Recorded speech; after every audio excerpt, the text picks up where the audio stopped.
तो साथियों, कैसे हो आप सभी। मैं अमित एक बार फिर से साथियों आपके अपने ज्ञान अकादमी में हार्दिक स्वागत करते हैं। आज हम आप सबके लिए 28 जून का करंट अफेयर्स लेकर आए हैं, जो कि आने वाले आगामी परीक्षाओं के लिए बहुत ही इम्पोर्टेंट क्वेश्चन है।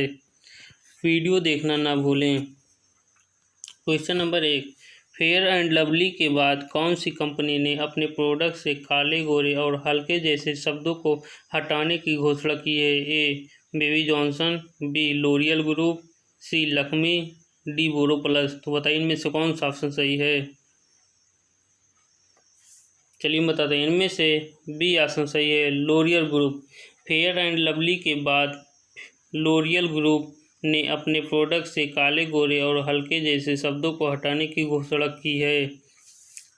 यूनिलीवर ने हाल ही में घोषणा की फेयर एंड लवली फेयर शब्द को हटाएगी, और हाल ही में लोरियल ग्रुप ने भी अपने प्रोडक्ट से काले, गोरे और हल्के जैसे शब्दों को हटाने की घोषणा की है।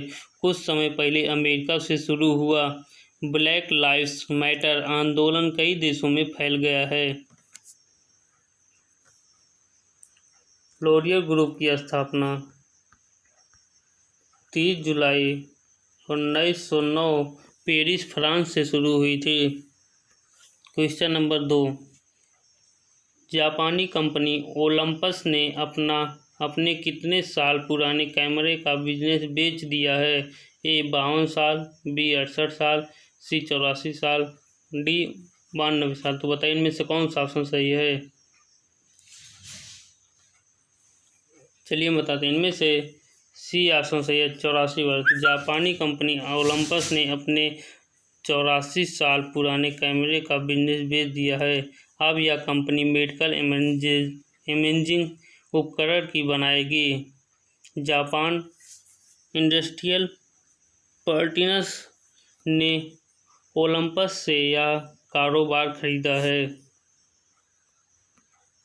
क्वेश्चन नंबर 3, फीफा ने आर्थिक संकट झेल रहे सदस्य के लिए कितने बिलियन डॉलर के रिलीफ फंड की देने की घोषणा की है। A 1.5 billion dollar, B 3 billion dollar, C 4.5 billion dollar, D 6 billion dollar. तो बताइए इनमें से कौन सा ऑप्शन सही है। चलिए हम बताते हैं, इनमें से ए ऑप्शन सही है, 1.5 बिलियन डॉलर। फीफा में आर्थिक संकट झेल रहे सदस्यों के लिए 1 बिलियन डॉलर की रिलीफ फंड देने की घोषणा की है। इंटरनेशनल फुटबॉल फेडरेशन फीफा ने हाल ही में आर्थिक संकट झेल रहे सदस्यों के लिए 1.5 बिलियन डॉलर, करीब 11,000 करोड़ रुपए के रिलीफ फंड देने की घोषणा की है। अभी 211 देशों में से प्रत्येक को 1 मिलियन डॉलर की राशि दी जाएगी। क्वेश्चन नंबर 4, हाल ही में सरकार ने कोरोना के इलाज में इस्तेमाल करने के लिए कौन सी दवा को मंजूरी दी है। ए डेक्सामेथासोन, बी फाविपिरावी, सी रेमडेसिविर, डी फेविफ्लू। तो बताइए इनमें से कौन सा ऑप्शन सही है। चलिए हम बताते हैं, इनमें से ए ऑप्शन सही है। हाल ही में सरकार ने कोरोना के इलाज में इस्तेमाल करने के लिए डेक्सामेथासोन दवा को मंजूरी दी है। इस दवा का उपयोग इस्तेमाल सूजन को कम करने के लिए किया जाता है, जिन मरीजों को ऑक्सीजन सपोर्ट की ज़रूरत होती है।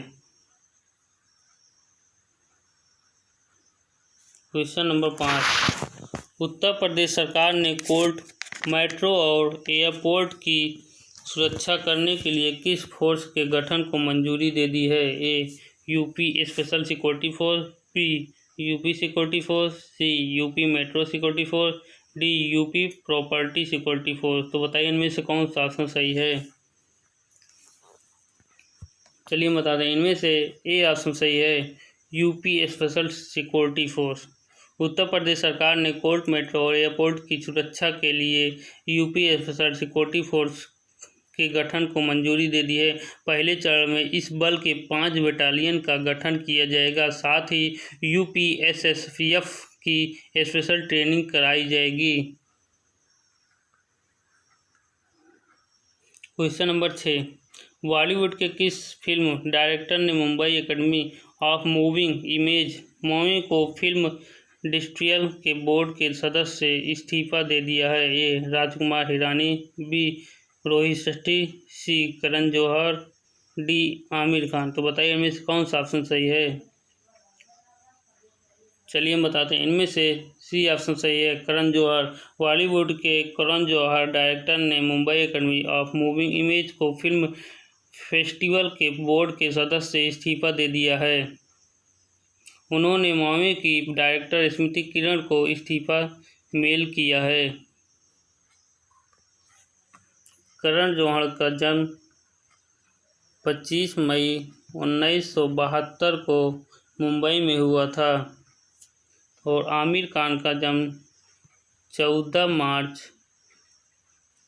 1965 को मुंबई महाराष्ट्र में हुआ था और रोहित शेट्टी का जन्म 14 मार्च 1973 मैंगलोर कर्नाटक में हुआ था और राजकुमार हिरानी का जन्म 22 नवंबर 1962 में नागपुर महाराष्ट्र में हुआ था। क्वेश्चन नंबर 7, भारत की किस तेल कंपनी ने इलेक्ट्रिकल व्हीकल में चार्जिंग की समस्या खत्म करने के लिए बैटरी स्वयं सुविधा लॉन्च की है? A IOCL, B ONGC, C Bharat petroleum, D oil India. तो बताइए इनमें से कौन सा ऑप्शन सही है?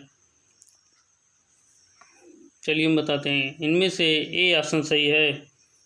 भारत की IOCL तेल कंपनी ने इलेक्ट्रिकल व्हीकल में चार्जिंग की समस्या खत्म करने के लिए बैटरी एवं स्वयं सुविधा लॉन्च की है।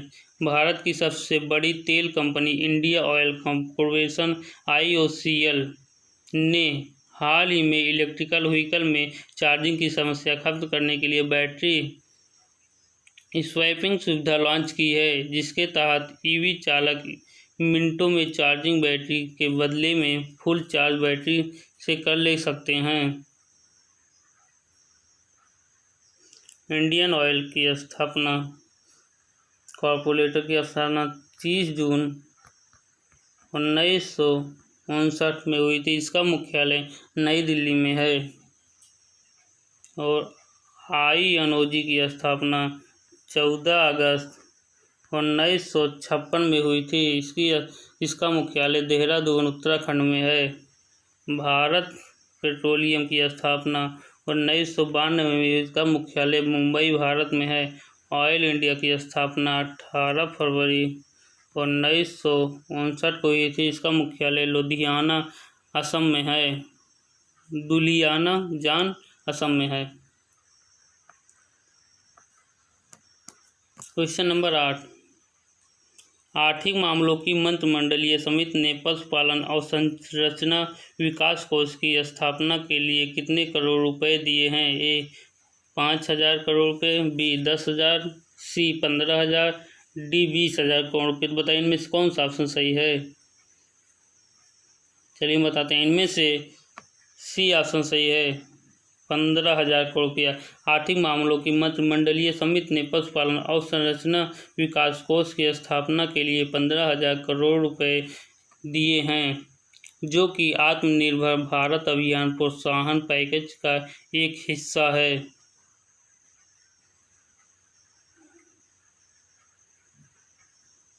Question number 9, international tennis federation के मुताबिक डेविस कप फाइनल्स को कब तक के लिए स्थगित कर दिया गया है? ए 6 महीने, बी 1 वर्ष, सी 2 वर्ष, डी 3 वर्ष। तो बताइए इनमें से कौन सा ऑप्शन सही है? चलिए बताते हैं। इनमें से बी ऑप्शन सही है।